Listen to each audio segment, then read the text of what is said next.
Powered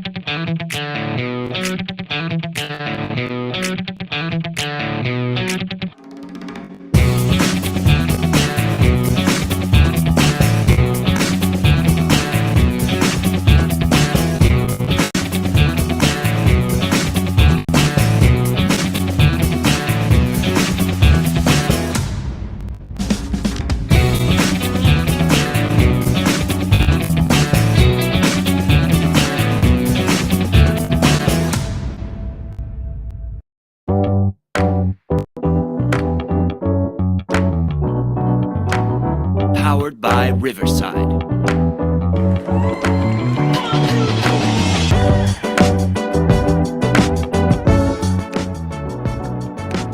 Hey everybody, it's 2 o'clock, it's Friday, it's the Bullpen, I'm Tony Mack, that's Tricky Ricky, and we are live from Toyota Field here in Madison. It's a beautiful sunny day, a little chilly outside, but we're excited. Seeing the field out there in the sunshine gets me really excited for baseball season, which starts on April 6th.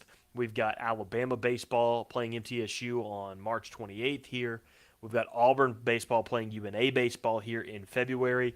We are very, very close to having baseball back here at Toyota Field. In the meantime, we're here. We got you for an hour just talking some sports, talking life, just doing everything, just keeping you guys updated on what's going on in our lives. And we'd love to know what's going on in yours. You can hit us up on Twitter at Tony Trash Panda, at Tricky Ricky RCTP. If you're watching it on the live feed on YouTube, feel free to comment there. We'll read your responses. We'll get with you, answer questions, and have you interact with us. And then, of course, if you want to fire up the text window, 256-434-1366. You can text that number anytime, whether we're live or not. If you're listening to the recorded version, that comes to my email, my phone. So 256-434-1366. We got a big weekend in sports headed our way. It's the divisional round of the NFL playoffs. College basketball conference play in the SEC is starting to heat up pretty good. Alabama looks really, really good. Auburn's starting to turn it on and look pretty good. So we got that going for us. We have awful officiating, which is never good this time of year in any sport. But today is actually the anniversary, the 4-year. I can't believe it's been 4 years. This is one of those moments where I was watching live and saw this explicitly and just was beside myself. Explicitly. But it's 4 years to the day that Nikel Roby-Coleman absolutely leveled whoever that Saints wide receiver was and got away with PI. Clear PI, which the Saints settled for a field goal, I think. Rams tied it up, ended up forcing overtime, winning it 26-23. Very, very well could have cost Drew Brees a chance to play Tom Brady in the Super Bowl. In a Super Bowl where the Patriots won with 13 points. What could have been? One of those teams that we'll always wonder. How they missed that call, though, man. Hey, bad stuff right there. It ruined a whole season of football after that because we had to put in that pass interference review rule, and that just made everything annoying.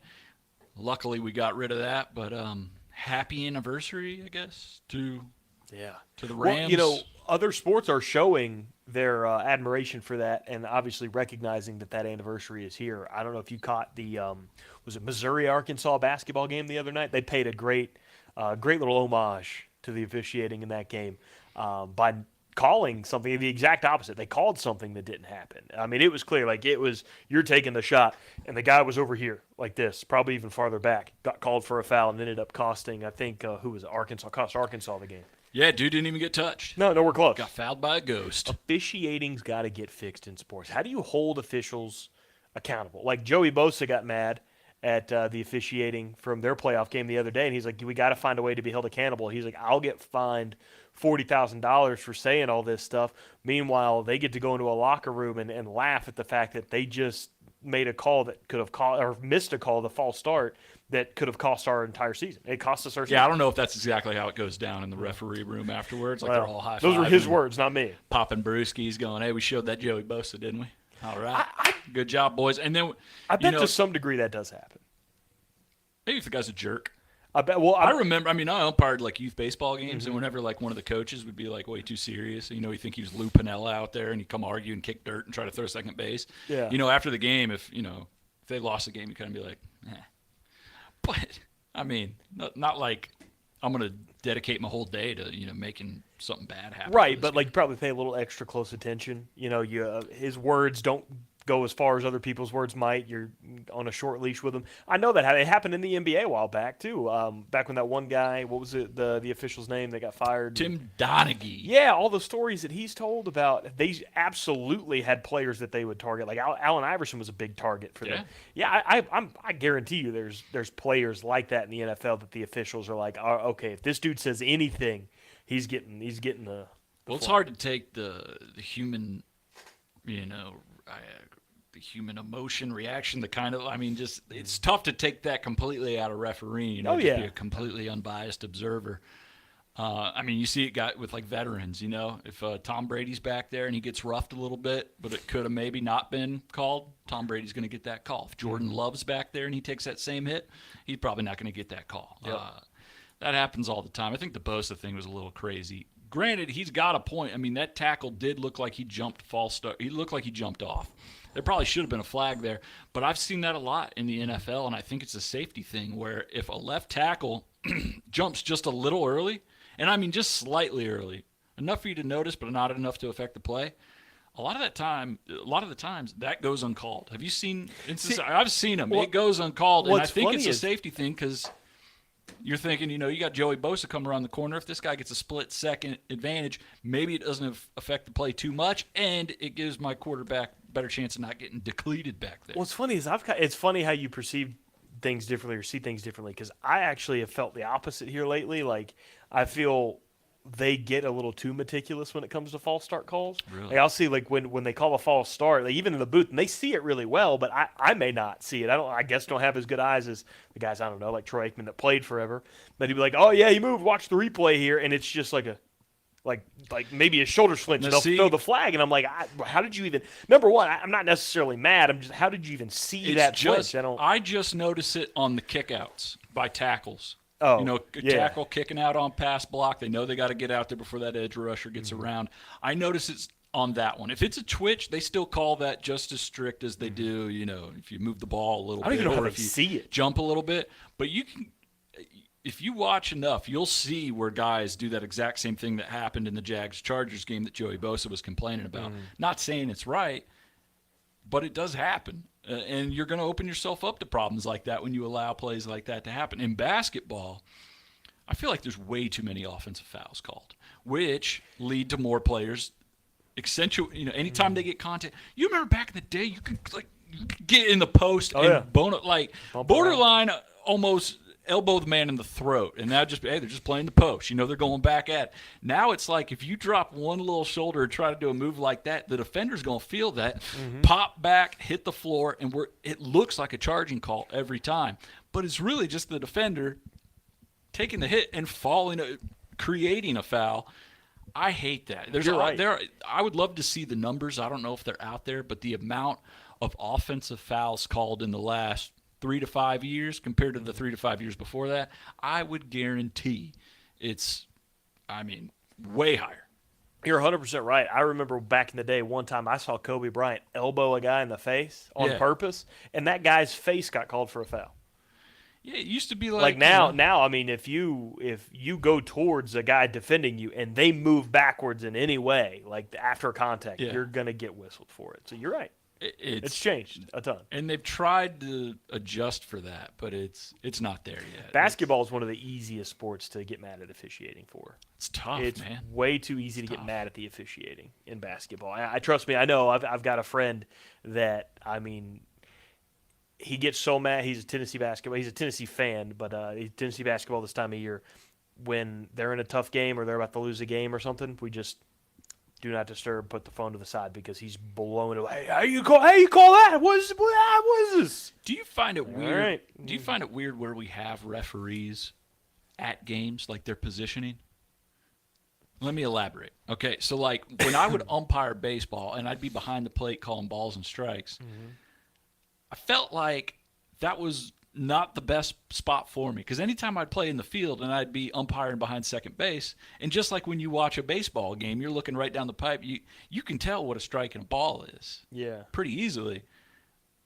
Why is the guy back there with a dude in front of him, and now you got to tell, like, basketball referees, when you're at home watching and you see a guy go up for a shot and it looks like a foul, that's obvious. But then you see it, and sometimes it's not called, and you're like, how'd that referee miss that? Well, I've refereed basketball before. I feel like you're almost too close to the action sometimes to where you missed it. Should we just have referees, like 3 dudes at a table just watching a screen, like with a whistle, just ready to go?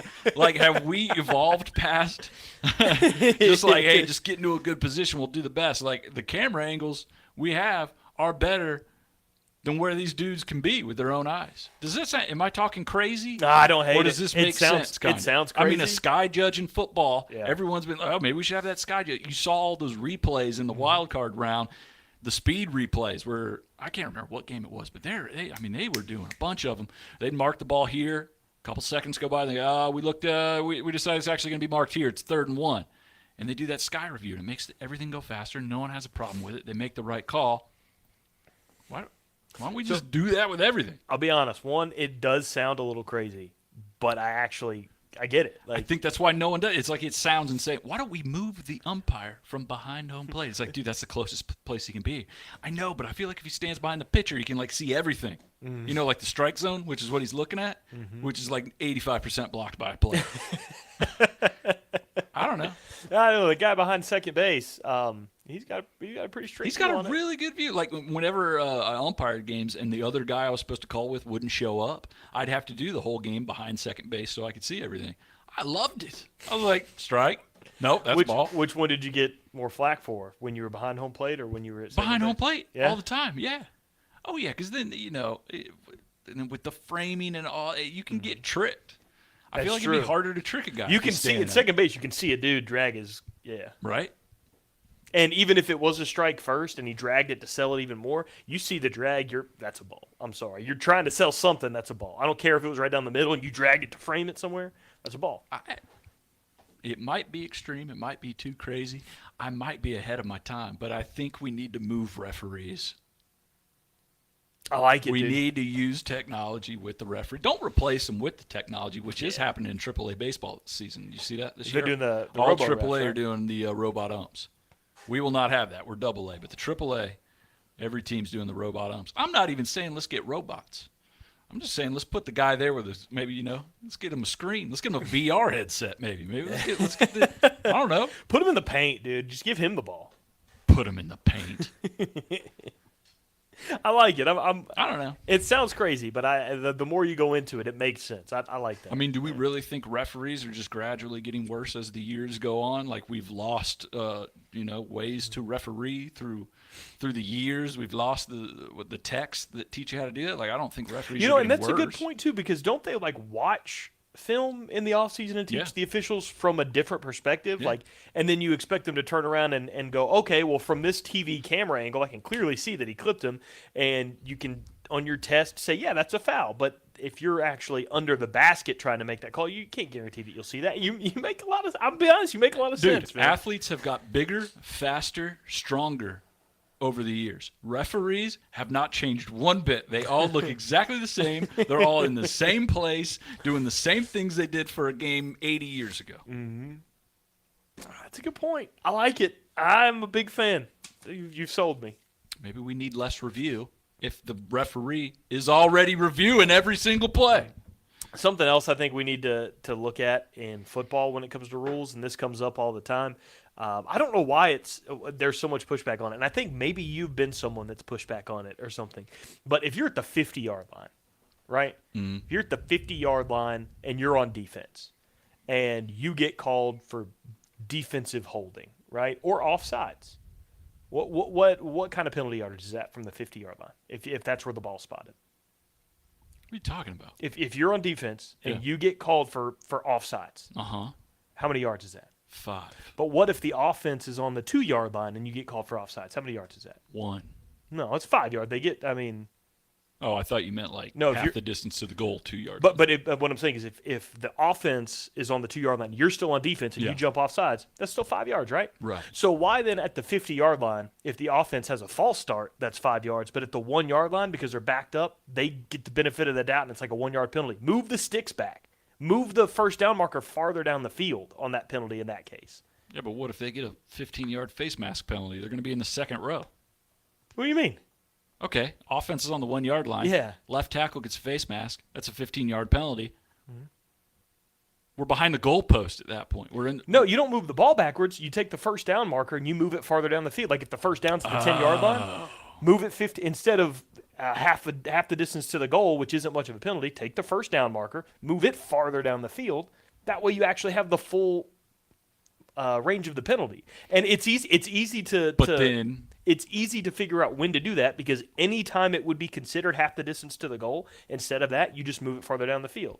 But then what if you're a defense? Say goal line stand, ball's on the half-yard line. If you jump off sides, there's like no penalty at all. You're going to lose, an inch? Yeah. So you're trying to jump snaps. Mm-hmm. You get 3 offsides in a row. I mean, the fans are booing, they're throwing trash. Total penalty, 3 inches. How do you adjust that? You can't put the team 5 yards in the end zone. And you're right, but it doesn't mean we can't fix the other thing just because we can't fix this one. It's not like you have to fix one for the offense and the defense. Like we can fix. There's a clear answer to fix this problem. I don't know what the answer for that one would be, but it doesn't mean we can't fix the other one. Because if you're on offense, like you can kind of take advantage of it the other way. Right? I mean, but with the offense would still be. You get a false start, if you get an illegal motion, whatever. Let's try something crazy right here and see if we can get a big play. The offense is still, even with the offsides before the penalty, like you said, the 1 yard or the inch line, they're still inches from scoring. But if you're a defense and you got them backed up in the end zone, and they have a false start on the 1 yard line, there's really nothing that awards the defense for that at all. We do this every time we talk about refereeing. We always end up on a tangent where we completely change the game of football. We're like, dude, what if they change the football out with a live turkey? And you're talking about moving the officiating over the place. I'm trying to make mine's logical. Mine's so is reasonable. This one. Yours is changing a lot of the game. It's making it more fair. Yeah. There's no there's Mine no doesn't change penalty. the rulings. Mine changes how the rulings are. There's no penalty. Seen. There's no penalty for a false start on the 1 yard line, on your own 1 yard line. There's no real penalty. You get backed up a couple inches. That's it. You still at first and 10 plus. That's it. And there's no real penalty. I don't like. I've never watched a football game and then afterwards been like, well, if they didn't have that dang half the distance to the goal call, we'd have won. I've never thought but that. if you're the defense and you're like, okay, it was a false start on the 1 yard line, and they get backed up just a couple inches, and then on the next play, it was let's say it was third down, right? It's 3rd and 10 on the 2 yard line, false start. It's now 3rd and maybe 11, and they convert it, as opposed to it being 3rd and 15, 3rd 20. It could make a complete difference. Like, we're a defense, we had them 3rd and 10, and it was a false start. I don't like this. And it was still 3rd and 10 after the false start, and they converted it. I don't like this. Too much change. It's too much change. I think it's only fair. I just want to move guys to different parts of the stadium. I don't want to change any rules. All right.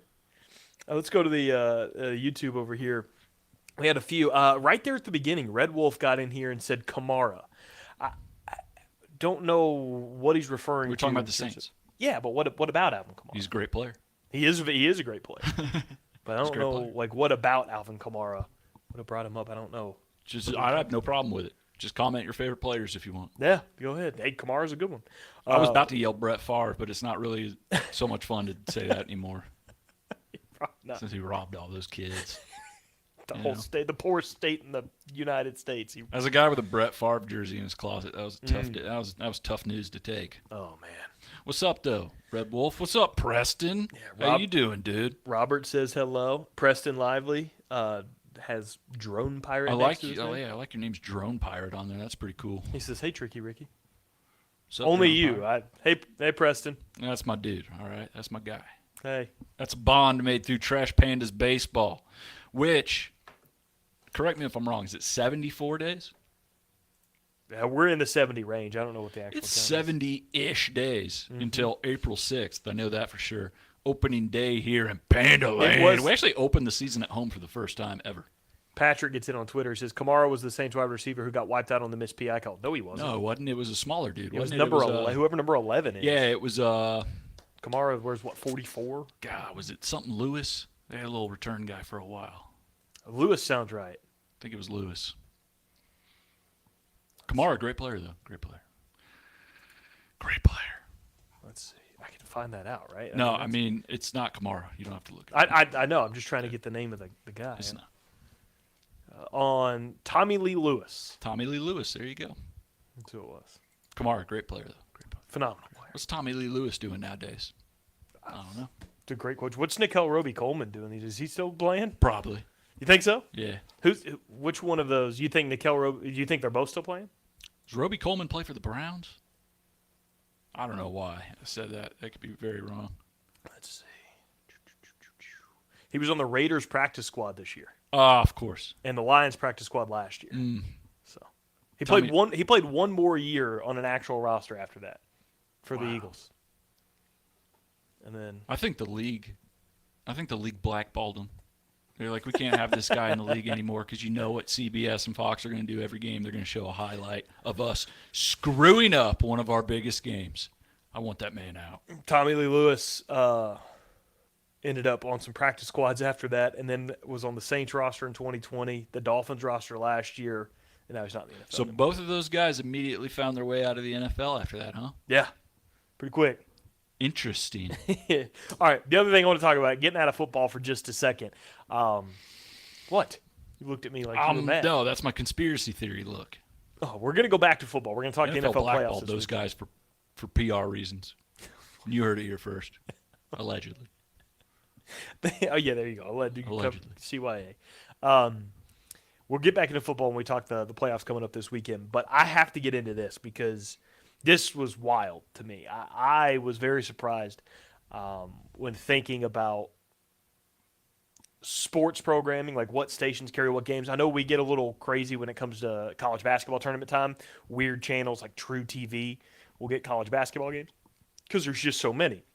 Well, one thing that has been trying to rival the PGA Tour has been Live Golf, and I think Live Golf started last week or starts this weekend, something like that. They're getting ready to come back in their second season. And the one thing that the PGA Tour had that they didn't was a TV contract. Well, Live is now coming to a TV near you because I think like 120 million people in the United States have access to the CW. Let's go. CW's back. Not just reruns of Supergirl anymore. We got golf. It's the best thing. Not only do we have reruns of Dawson's Creek, but now Greg Norman. Coming up this Sunday on the CW. Oh, is it more reruns of Supernatural? No. But those are coming up after. From 11 p.m. till 5 a.m. So according to this, there was no there was no money attached to any of this. Like we don't know what the money had to. Probably a was. lot. I'm assuming Probably it is. more than anyone else would offer. But the Live said it's not a time buy. They said the Live is not paying the CW to air its tournaments, and the quote agreement is mutually financially beneficial to both parties. I cannot wait since it's not a time buy specifically. I like how they went out there and said, look, we ain't purchased an infomercial. Okay, CW's aware. We didn't buy ad space for the Valley CW. So they go on Fridays, Saturdays, and Sundays. They're 3-day tournaments. Fridays are going to be on the CW app. Saturdays and Sundays are going to be on the network. Get to dust off the old CW app for once. All right. I can't remember my password from the last time I wanted to watch Supernatural. I know, dude. It was Team Dean. Oh, I'm going to have to call my buddy that used to watch Riverdale with me. I have to see what that login was. I can't wait for the final round. Like, who were some of the popular Live golfers? Who all joined? I can't remember everybody that's joined. Cam Smith, Like Cam Smith and Bryson. Bryson DeChambeau are going to a playoff hole on Sunday, and it runs over. And we now get back to regularly scheduled programming. The Live Golf Tournament gets cut for the new episode of The Flash. Like, hey, it's in its final season. We can't. We have to run it. An all-new episode of The Flash, starring a cameo from none other than Live golfer Ricky Fowler. Yeah, during the That'd be- commercials. We'll cut back to the tournament during commercials. That'd be wild. Be like, Dude, was Nick Faldo on that episode of Riverdale? Like, Who was the? I get their partners now, but I don't think that was the right way to do it. I'm Who was losing the? focus. Who was the guy in Happy Gilmore? Lee Trevino. Can't wait to see him reprise. Did you his guys role. see Supergirl's new love interest? I'm pretty sure it's professional golfer Lee Trevino. I'm pretty sure that was Lee Trevino. I think he's in like his 70s or 80s. I don't get where the show's going, but I like the synergy. Big fan of synergy. Imagine, dude, you're at the mid-season finale of The Flash. I don't even know what days of the week it comes on. Let's just say, for argument's sake, it's Sunday night. The mid-season finale of The Flash. He thinks he saved the day, and next thing you know, wall blows up, smoke's pouring in. You see the silhouette of his new arch rival that's going to finish the series. Mm-hmm. You're like, everyone's like, "Who are you?" And then it just pans, the smoke clears, and Sergio Garcia. Sergio. Ba, ba, bum. And next on an episode of Gotham Knights, the Joker's going to take over the city and kill famous golfer Fred Couples. Will Batman reach him in time? Tune in at 8:30 to find out. This is the CW. I'm just looking for the sand trap. Where's the? I lost my ball off 5. I don't know how I ended up here. I'm not in the Screen Actors Guild. There's probably going to be issues. There's no way this will air this Sunday on the CW. It blows my mind, man. It's the best thing to happen to the CW since Henrik Gilmore. Stenson dangling from a rope attached to his ankle above a pit of acid. Oh, help! I dropped my sandwich. The Riddler got me. I hit my golf ball, it exploded, I passed out, and I woke up here. I'm famed golfer Henrik Stenson. Someone help me. Oh, my God. That's great. There's only one person that can help us solve this mystery and bring peace back to Gotham City. Who? And that is none other than Bubba Watson. My God. The one and only Bubba Watson. My God. Oh, my. Is it? It's the ghost of Seve Ballesteros. What are you doing here? Get back here. He just ran off with all the live golf money earning. My And then Phil Mickelson's like, I'll stop him. Don't worry. Yeah. Heel turn Phil.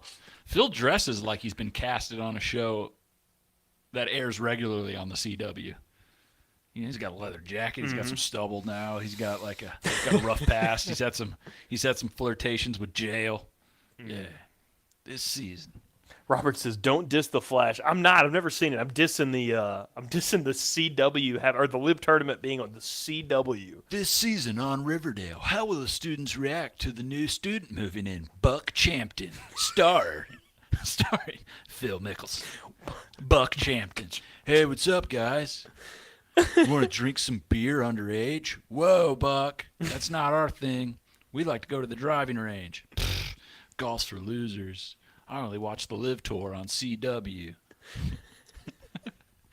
What? What are we talking about? Whatever. I got to go to class. Later, chumps. Buck Champton. Buck Champton. Weekdays, 3 to 4. In the role of a lifetime, Phil Mickelson is Buck Champton. He tries to keep his game under par, and he tries to keep his game with the ladies over the hill. It's 48-year-old student Buck Champton. Isn't Buck a little old? I think he might be a narc. No, he's a famous golfer. Oh, is he on the Live Tour? Yeah, he is. I watch him every night on the CW. Oh, cool. Commercial. It's like 21 Jump Street meets the CW. Was that a CW show? I don't even know what channel that came on back 21 then. Jump Street? Yeah. CW wasn't around, dude. That was Fox. The OG. When The did OG when- CW. When was CW a thing? Here's some of the top CW shows, according to IMDb. I was really hoping UPN would have got those rights. I was a big UPN. UPN. The middleman between the Fox to CW. So I'm looking at the top originals on IMDb from the CW. You want to take a guess at what some of the top CW originals? Yeah.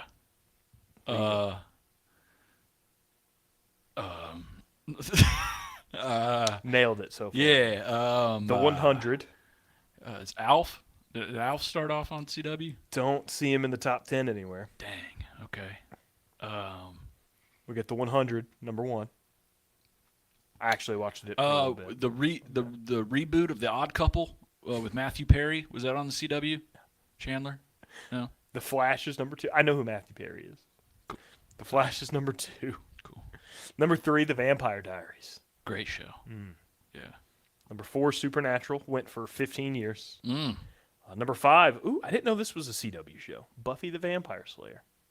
What's that? That might have been the OG. That might have been the flagstick show for CW. I can't wait that was the tent pole. Dude, I cannot wait for the people that live off of reruns of these shows to email the CW. What is it? Where's my afternoon Buffy? I heard John Rahm's going to get his blood sucked out in the next episode. It's going to be pretty sick. Jane the Virgin was a CW show, apparently. I remember that one. Yeah. Arrow, The Originals, One Tree Hill. Oh, That's never seen an episode, but boy, I'm very familiar. I haven't either. That feels that's a like big one. A peak CW type. That's a legacy show for CW. Heart of Dixie, spelled Hart. Was Dawson's Creek on there? I'm looking. I don't see it in the top 10. Gossip Girl was 11. Smallville. I think they were UPN. Smallville's good. Angel, iZombie, Veronica Mars, Gilmore Girls, 16. Not even top 10. Surprised. Hey, what about the show Bones? That's on like every channel now, but I Yeah. don't know where it started. So that actually goes.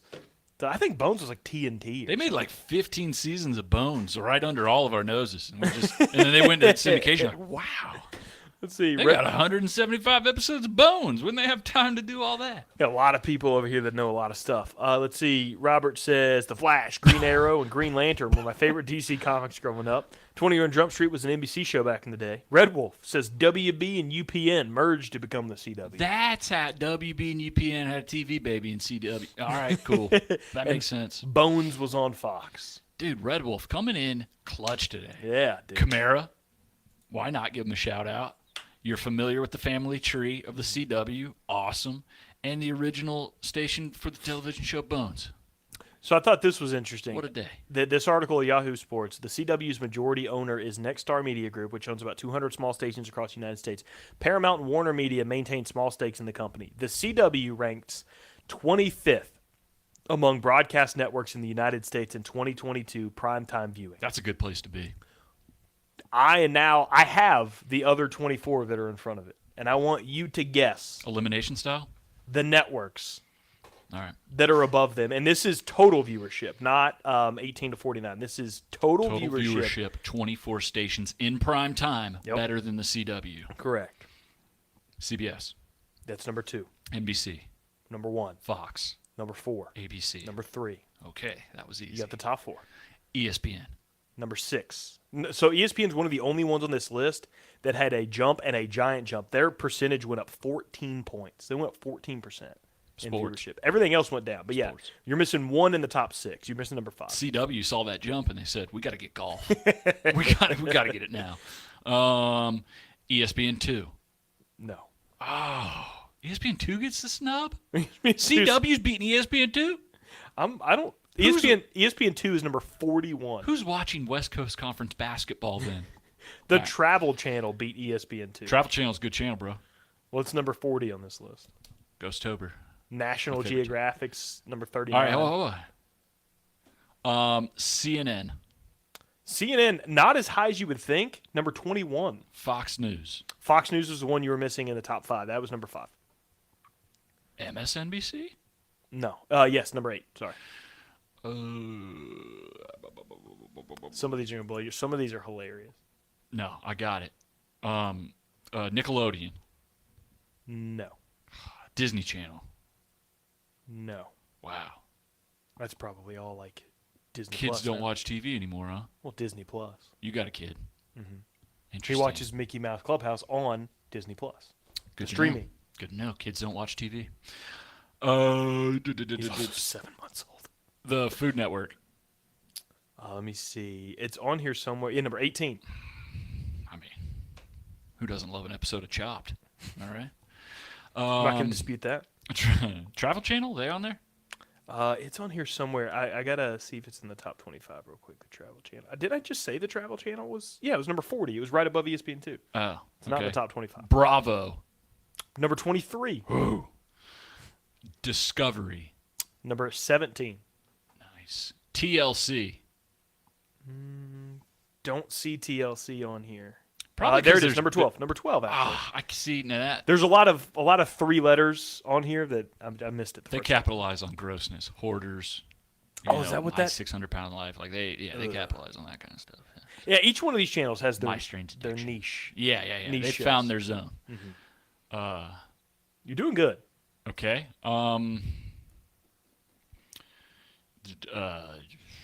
What are the other channels? I lost count at where you are. Fox Sports 1. No. Yeah, they don't have anything. Let me see if FS1 is even on this list. Fox Sports 1, number 48. God. Just one spot above Comedy Central. You know, everyone at Fox Sports 1 saw the CW news, and they're like, they got golf? How do like Ron Burgundy, Anchorman, or Vince Vaughn. He's like, even the stupid guy said something. What are you? FS1 CW got golf? is sandwiched between Comedy Central at 49 and Nick at Night at 47. Ooh. What about MTV? Number 44. Yeah, they don't have anything either. They just show that ridiculousness. Yeah, show it's like just 85% of the day. Become the Every ridiculous day. network. I don't know. What are they? All right, we'll go back to number 1 here. The 24 channels ranked above the CW in terms of overall viewership. NBC, CBS, ABC, Fox, Fox News, ESPN. You got those top 6. Number 7, Univision. Respect. Univision. Isn't that a Spanish channel? That's Spanish language. Yeah. It's got a lot of sports on there. Does. Univision cracking the top 10. Number 8 you got was MSNBC. Number 9, I'm surprised you didn't guess this one. HGTV. Makes sense.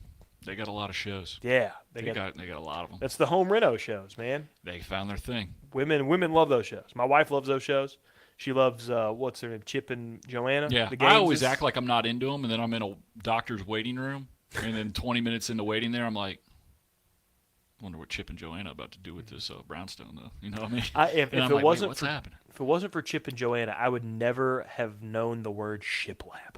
Yeah, Yeah, they love big shiplap fan. Joanna's big. I don't know what shiplap that fan. is. I honestly don't really know what it is either. It's like a backsplash kind of, but it's, yeah. Number 10 to round out the top 10, the Hallmark Channel. Number 10 in viewership. Duh. Number 11 was Ion. Ion? Ion TV was number 11. Okay. It's got shows like Blue Bloods, Bones is on there. Oh, Reruns that's of Rerun Bones. Central right there. That's Chicago Fire, Chicago PD, Criminal Minds, FBI, Hawaii Five-0. just crime, just straight crime reruns. Makes sense. Number 12, TLC. Yep. Number 13, I'm surprised you didn't guess TNT, TBS. TNT was number 13. TBS was 15. Number 14, Telemundo. So both Spanish channels up there in the top 15. Number 16 was a History Channel. Number 17 was the Discovery Channel. Yep. Number 18 you got was the Food Network. Number 19, INSP. The religious channel. INSP's on there. I don't even know what channel that is. I don't think I have that channel. I was going to say, I don't think I do. It's the Western Channel is what it is. INSP is Western Channel. I don't know what that is either. So it's just a bunch of John The Wayne Western movies. channel is at 20. 19. Just above USA at 20. MTV is at 40. CNN was at 21. MeTV is at 22. A lot of good reruns there. Number 23, Bravo. Yep. Number 24, the last channel above the CW, Lifetime.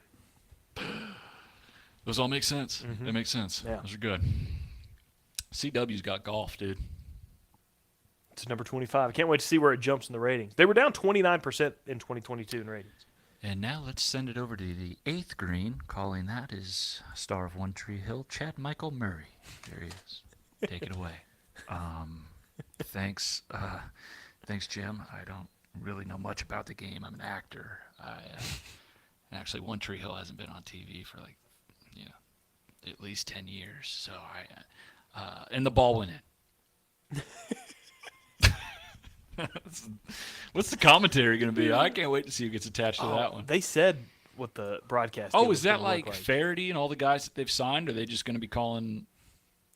They're going to be moving to that? Liv's in-house team will continue to produce its broadcast. Longtime golf commentator David Faraday will lead Liv's broadcasts, which feature a distinctive shotgun start and a Formula One style ranking ladder along the left side of the screen. Just Faraday though, no one else.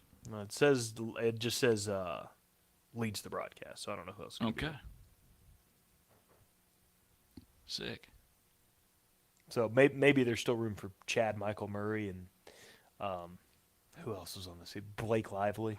I was going to say, I think that's the only name I got. XOXO. Ain't got a real deep bench when it comes to C-Dub. Anyways, what else is going on, man? Anything else going on other than like CW golf? NFL playoffs this weekend. We got to talk about those now. Yeah. Man. We got to wrap it up. Is it weird that we talked about the CW for so long? And no, then... because it's hilarious. The fact that we are putting live sports on the CW is insane, and it's hilarious that it's the Live that's doing it because they've got so much FU money they don't care. They're like, yeah, they sure. Really I mean, you want it? Here, take it. Yeah, it's cool. They really don't.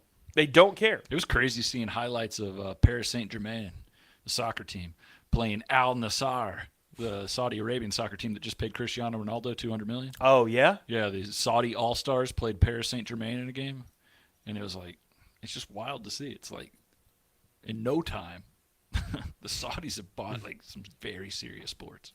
It's crazy. Ronaldo's out there with the Riyadh, I'm not kidding, the Riyadh All-Stars. And it's like, wow. Who else? Playing Messi and Mbappe on the other side. If they were going to do like Live football, Saudi Arabian football, who would they? What athletes do you think they could steal from us money wise? Probably anybody that isn't a quarterback. I think they could steal quarterbacks. They could. Kyler Murray. They could steal anybody. I don't know what this money is insane. Yeah. I mean, they took whoever they wanted from. The only guys that didn't join from the PGA Tour are guys that are just don't agree with it at all. Mm-hmm. Not because they just have some big loyalty to the PGA. Yeah, just strictly out of loyalty. All right. Let's see. Robert says, "How's the Travel Channel solo?" I don't know. I don't really watch a whole lot of TV, honestly. No one in the NFL would have loyalty to the NFL either. It seems like no shot. No shot. Like if they had a way to make, football players, they don't make basketball player money. Mm-hmm. They don't make baseball player money. They do better than hockey players. The number one sport that makes the most money has the third best paid athletes. If they wanted to make a run and start their own football league, depending on how much money they got to throw around, the Saudis wanted to cough they up could the money start an 8-team Super League. Oh God, the Saudis coughing up the money for that. You're absolutely right. They would. There's no loyalty to the NFL. Oh God, no. You think anyone cares about telling Goodell, sorry, I'm out? No way. You just gave me this is the best. No way. They'd probably get insurance. Like that would be the big thing too. They'd be getting like a great pension or all that. If they put together, you're gonna make more money per year. You're gonna have a better pension. We're gonna give you insurance that lasts. You could steal every single player, aside from a few guys that feel like for political or their own loyalty to the league just don't do it. Yeah, which I would get, but there'd be a lot of guys taking that check, which would probably ruin both sides. Let's hope that never happens. Let's see. But give it time. The World Super Football League coming to you live on A&E this fall. I can see it happen. Who knows? We got golf on CW. Patrick Mahomes takes on Josh Allen this Sunday as the Stallions play the Dragons in the World Football League live on A&E. Flip over. I want to see if Brooks Koepka is gonna win that tournament. What channel is it on? It's on the CW. Is that where your sister watches The Arrow? Is that where that? Is that the channel with Smallville? Mm-hmm. Mm-hmm. All right. So the NFL playoffs this weekend. We're getting started. We got 2 games tomorrow. We're down to the last 8 teams. So we got 2 games tomorrow, 2 games on Sunday. The 2 games tomorrow: Jags at Kansas City. Kansas City a 9-point favorite over Jacksonville at 3:30. It's going to be the first game. Other than the Chiefs coming off of a bye and maybe the Jags shaking off the rust after a bad first half, that's about the only thing I can see. That the Jags got a game under their belt. They had to come from behind. They're feeling a little loose now. They're playing with house money. But KC is clearly the superior team. And the one advantage that Jacksonville had last week that they're not going to have this week was a clear mismatch when it came to coaching. It was a clear coaching disadvantage for the Jags because, number one, Doug Peterson is a very good coach, and he was leagues better than Brandon Staley. He's not going to have that advantage in Kansas City. Peterson is a Reed guy.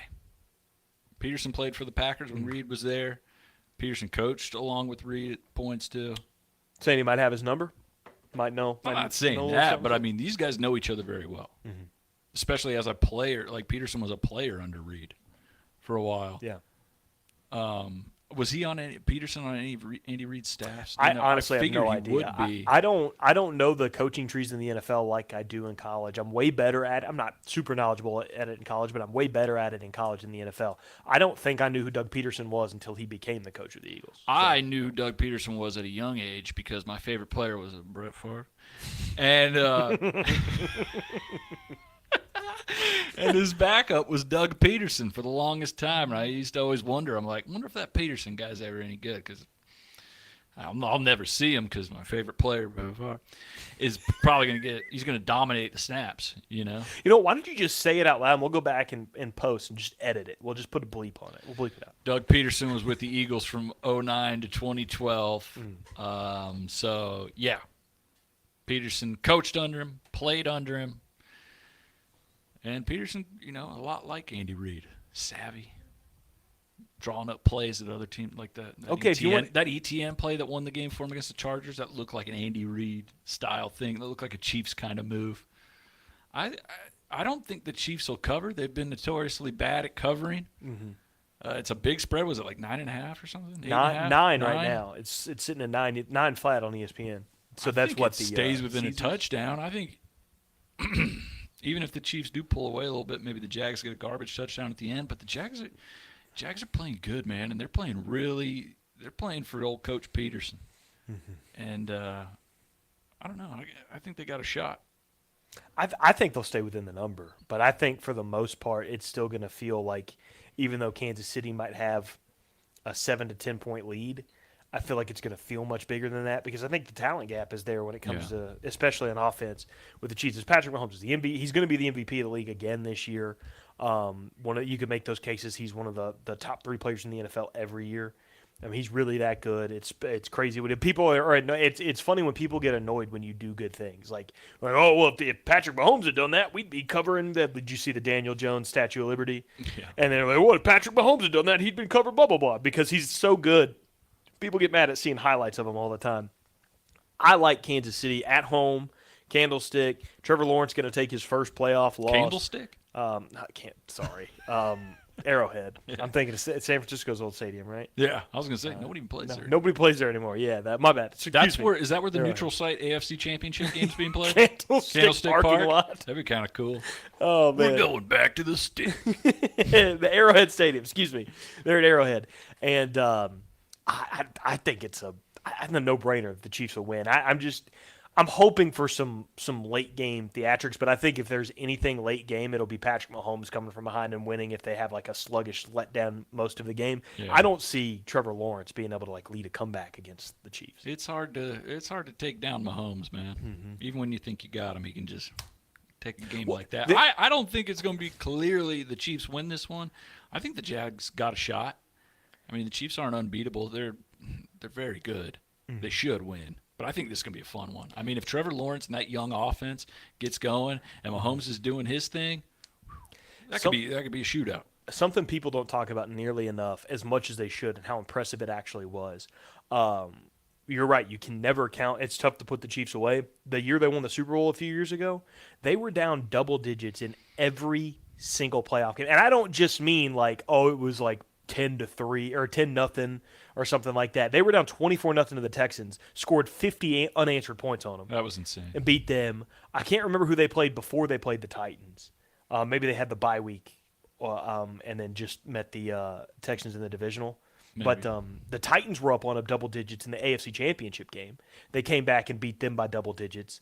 And then they were down not just double digits in the Super Bowl, but they were down double digits with 6 minutes left and then won that game by double digits. Mm-hmm. So, I mean, they're that good. And they still have a lot of those same guys. So, it's hard to rule It's hard to pick against them. Like I'm like you, I can see certain scenarios where Trevor Lawrence and the Jags playing with house money could make some plays. They've got zero pressure on them. Kansas City and Patrick Mahomes, they don't have the most pressure on them in the AFC. But there's a little pressure on Patrick Mahomes when you're the NFL MVP. Expected everybody when they're watching you expects you to deliver because all year long when they're watching the NFL, kind of like me, I watch like a game or two every Sunday. I don't have the NFL package. I'll keep Red Zone on for fantasy purpose, but I like zone in on one or two games a day, one in the early window and then the Sunday night game, and then I'll watch the Monday night game or whatever. So if Kansas City is playing, in one of those two windows on Sunday where everybody's playing, all I see is highlights of Patrick Mahomes in Kansas City. So when I actually sit down to watch one of their games in the postseason, you expect to see a lot of the highlights that you saw of them all season long. And that's what a lot of America is going to expect. They're going to expect to see Patrick Mahomes come out here and deliver. This is the MVP. This is the guy that everybody talks about, has been talking about for 4 or 5 years. There is pressure on him to win this game. And being at home, I don't think he catches up to him. The one thing that Patrick Mahomes doesn't have to do in the AFC playoffs is ever go on the road. They never have to go on the road. No, they don't. And here again, they don't have to go. If this was in Jacksonville, maybe I could feel it a little differently. There are scenarios where I think Jacksonville might be able to compete a little in it. It's the NFL. No one's ever really out of it 100%. The matchup are those coaches, man. Mm-hmm. It's going to be a chess match. Absolutely. They're not going to be a Staley Peterson get out coached moment. This is going to be tit for tat. The next one, the next Saturday night game, I'm really intrigued in this one because I've been calling it, man, and I'm really putting my neck out there. I'm doubling down. I was very down on Jalen Hurts coming into the year, and man, did he prove me wrong. I'm glad he did, but he did. He proved me wrong. He played way better than I thought he would. And then now you think I would learn my lesson and just get on the Jalen Hurts bandwagon and jump on the Eagles. I'm going to double down and say I think I told you last week, I think they're going to have a letdown game, a choke job game in the playoffs. Like you said, they really haven't played at full strength in like the last 5 weeks. They got the bye, right? They got the bye last week. Got a Didn't bye. have to play. Jalen Hurts missed 2 weeks. Then he played the final week of the regular season against the Giants when the Giants were resting all their players. And the Eagles were they were going through the motions as well. Just wanted to get Hurts in there so he'd get a little play. So Hurts has played a non-meaningful game. He's only played one in the last 5 weeks. And now he's got to go in there and play a division rival in the New York Giants, who just got a big win the last week. You see a lot of these teams, or not a lot of these teams, but every year you see a team with a bye suffer a little bit, no matter what the sport is. Every you year. See the bye affect some team. And I think it's going to be the Eagles, man. I mean, with the amount of play that Jalen Hurts has got in the last month, to have to go into that game, I think they're going to be rusty. I think the Giants are looking really good. I think I'm ready to say I think the Giants win. They're a tricky team, too. And Giants are one of those teams, I'll be honest with you, even though I could see them winning this game as well. Like, I'm leaning towards picking them like you are. Yeah. I feel like if the Giants do win, I'm not going to have fun watching this game because it feels like I haven't watched a ton of Giants football this year. I watched them beat the Titans in week 1. I watched them a couple times in spots here. I watched a playoff game last week. But it feels like they're the type of team that when they beat you, it's because they made you play really ugly, nasty football. Like every time the Bills used to beat the Patriots with Tom Brady, it wasn't because the Bills were good. It was because they just played this ugly, gross. They made the game ugly and gross and were able to get a win. You didn't have fun watching it. You had fun talking about the fact that they finally beat the Patriots. You didn't have fun watching the game. I could see that happening on Sunday where the Giants it's ugly. Jalen can't do anything. It's a turnover-ridden game. The Giants get more opportunities and pull out the win. Daniel Jones has a couple of wow runs that keep them alive, and they win. But I'm not going to have any fun. I'm going to have fun talking about it if they win, but I'm not going to have fun watching it. I don't think that's going to be a super fun game. I think it's going to be ugly. If it's a Giants win. I'm excited for it. If it's an Eagles win, I think it goes one or two ways. The Giants win an ugly, close game, or the Eagles blow them out of the water. I don't think there's any in between. Blow them out. I don't think there's any in between. The Eagles blew them out in the middle of the season. They blew them out like 48 but that 22. that was without Saquon. The middle of the year, or was it this most recent game? They played twice. So. The most recent game, I don't know who played for. I doubt Saquon played for the Giants because they rested everybody. Mm-hmm. Davis Webb started at quarterback. There's no way Saquon played that game. Yeah, probably. But in the middle of the season, Saquon was nursing an injury. For the middle of the year, he did nothing. If you looked at Saquon last week, that was the Saquon we saw week 1 that had like 40 touches and 180-something yards or whatever it was. Mm. Saquon might be the best player on the field for that game. And I think it's hard to rule out the Giants when you have that. Daniel Jones playing great. with the threat of Saquon, his running abilities get even better. His passing abilities get better. Those receivers went out there. I mean, they're playing above their pay grade. I don't think it'll be ugly. I think it'll be a divisional game against two teams that know each other very well. There will be defense. It will be hard-nosed. That's the Giants and the Eagles' identity. But I think it'd be a good one. If the Giants can force Jalen Hurts and that offense to punt the ball early on and don't let them get into rhythm, I think they got a real shot. And I think it'll happen because I think that rust will be there. I'm not saying it can't happen. I'm right there with you in feeling like the Giants are going to win the game. I just don't think it's going to be fun to watch. I could see the Eagles, going out there and looking like they have and dominating as well. So I like the Giants plus 7.5. I think that's. I agree. I like that the best. The game of the weekend is the Sunday afternoon game, the 2 p.m. game. In my opinion, the ratings grab. It's going to grab a ton of ratings, but the big ratings wow games that evening, the 49ers and the Cowboys. Ooh.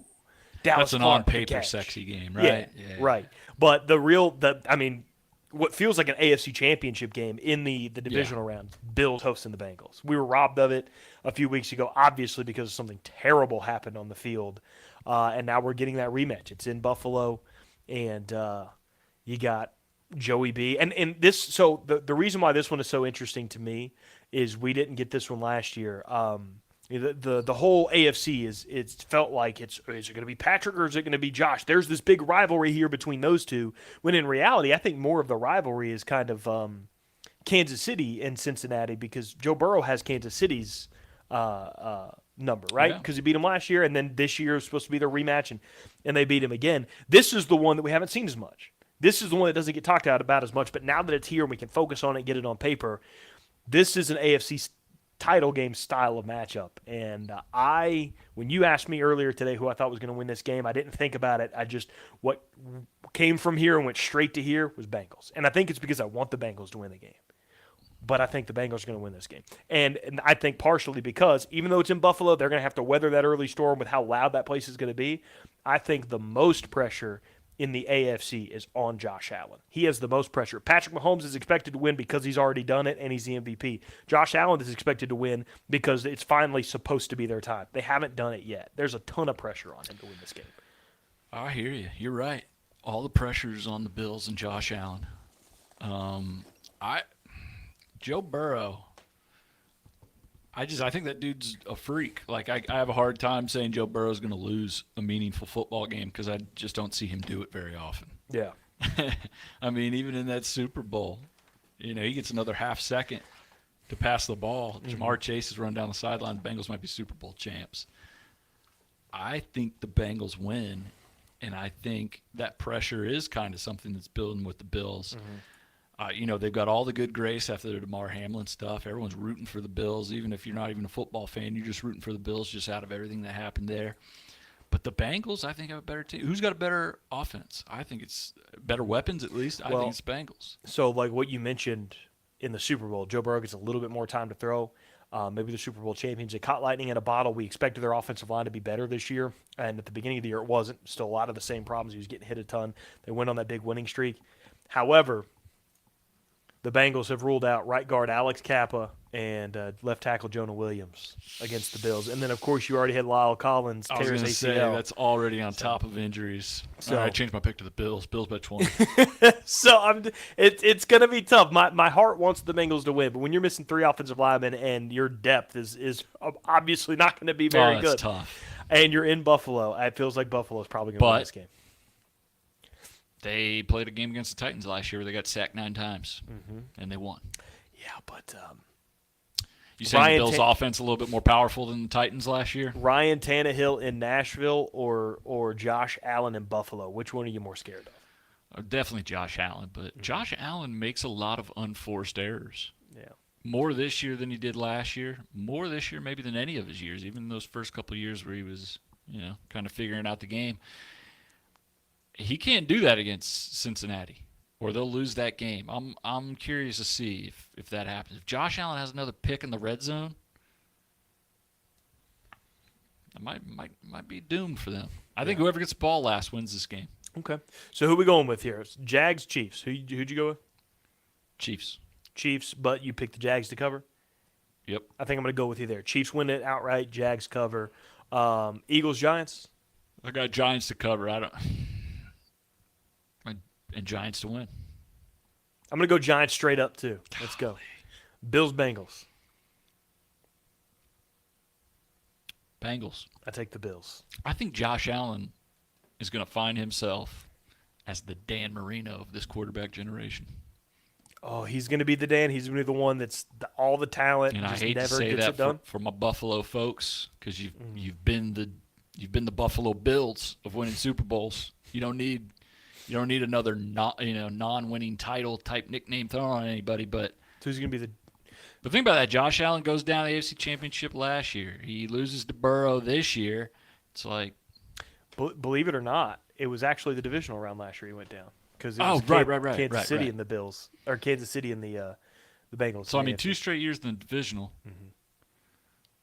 That's how tough the AFC is, man.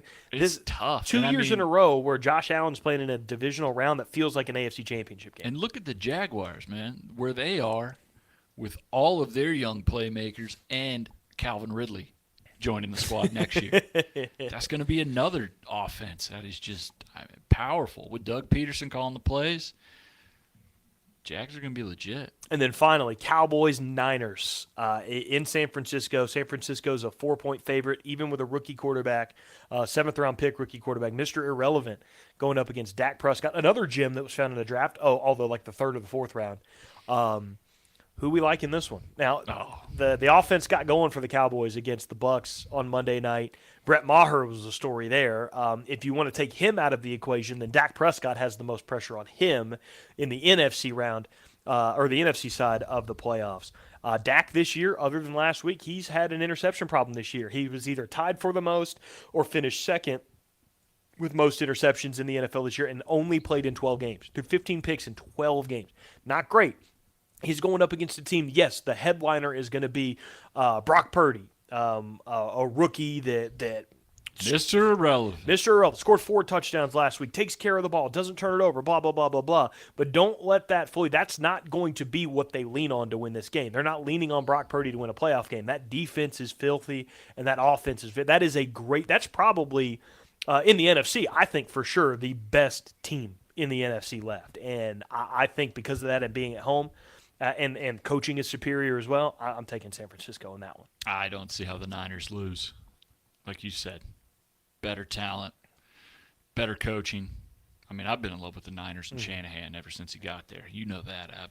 I've yapped about that for years. I think the Niners go to the Super Bowl, so I'm going with that. I'm actually with you there. If the Cowboys win this game, though, that means we're guaranteed. I might be the first one to bring this up. I haven't heard anybody else talk about this because it just popped in my head.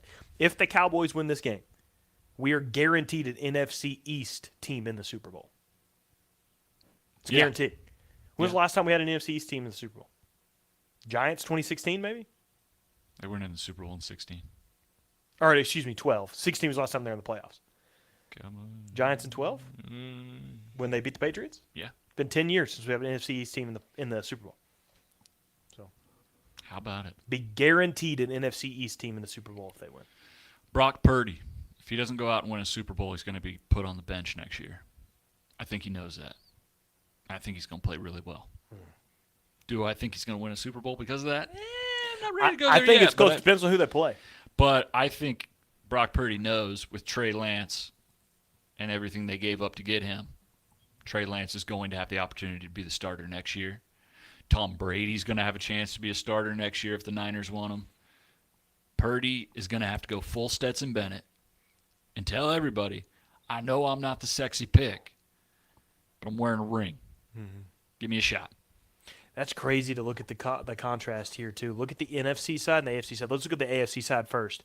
The Jacksonville Jaguars, first-round quarterback, first overall quarterback. The Kansas City Chiefs, first-round quarterback Patrick Mahomes. The Bills, first-round quarterback, and Josh Allen. The Bengals, number 1 overall quarterback Joe Burrow. You go to the NFC East, or the NFC side, the Giants, first-round quarterback Daniel Jones. Probably the guy that most people have the least faith in the NFC side right now. Unless you've watched him play the last several weeks, he's been really good. Daniel Jones, first-round quarterback. But Jalen Hurts, second-round quarterback. Dak Prescott, 3rd or 4th round, I can't remember what, 4th round. And then Brock Purdy, the Mr. Irrelevant. Last pick. So, I mean, and it's okay to rely on a quarterback. They get a lot of money, and it's great to have a franchise guy. But you look at these other teams, and either these guys have outperformed their projections like Jalen Hurts has and Dak Prescott has, or you've got a really good football team in the San Francisco 49ers. Niners. They got to get a Super Bowl ring in the next 3 years or so. Yeah, because the Rams that's a did team it. that's been built for a while under the same coaching staff, the same GMs. They've made a lot of moves. If that Trey Lance trade can pay off and they can get him in that system and performing as well as Brock Purdy has, they're going to be lined up for a while. But if they don't get a ring here in the next few years, they're going to have to blow that thing up. I feel like they're similar to the Rams, right? Because the Rams and the Niners both have already been in a Super Bowl in the last few years. Weren't able to get it done. Lost to Tom Brady and Patrick Mahomes. And then the Rams turned around and made adjustments and actually finally got a ring. The Niners now have to figure out. The Niners are right there. And if Brock Purdy screws up in one of these games, you still got Trey Lance, who's very young. You could get a 46-year-old Tom Brady for a year and still probably going to win the Super Bowl. And parlay that into, well, yes, we have faith in Trey, but name a better guy to learn the quarterback position from than the TB12 GOAT himself. I agree. You could easily spin that into, no, we're trying to make Trey better. Where Tom's probably going to go in there and be like, I'm ready to play for another 7 years for the Niners. Like, Trey Lance, you're going to probably cut him. Well, yeah, we'll deal with that at the time. But they need to get him one. So for me, I actually, like, when Tom won in Tampa and he continued to play in Tampa, didn't feel like he was going to stick through it with Tampa. It feels like there's unfinished business for him, and I don't think it's necessarily just another Super Bowl. I really think that if he were to play for the Niners and win a Super Bowl, whether that's in year 1 or year 2, I think he would then be complete and then he would retire. If he wins a Super Bowl in 1 year with the Niners, I think he would actually First retire. Childhood favorite team. Yeah. He would officially be There's done. no. What else are you? He already had the perfect send off and then he blew it. Don't mess it up again. Yeah, you can't screw that up again. Don't mess it up again. All right, we will be back on Monday. We'll talk about everything that we see this weekend. Don't forget that we've got plenty of opportunities to come out here to Toyota Field, whether you want to come out to the job fair next month in February. The Auburn UNA baseball game is coming up at the end of February. We got Alabama and MTSU playing at the end of March. And then, of course, Trash Pandas baseball starts on April 6th. Until Monday at 2 o'clock, I'm Tony Mack. That's Tricky Ricky. It's been the Bullpen. We'll see you Monday. Peace.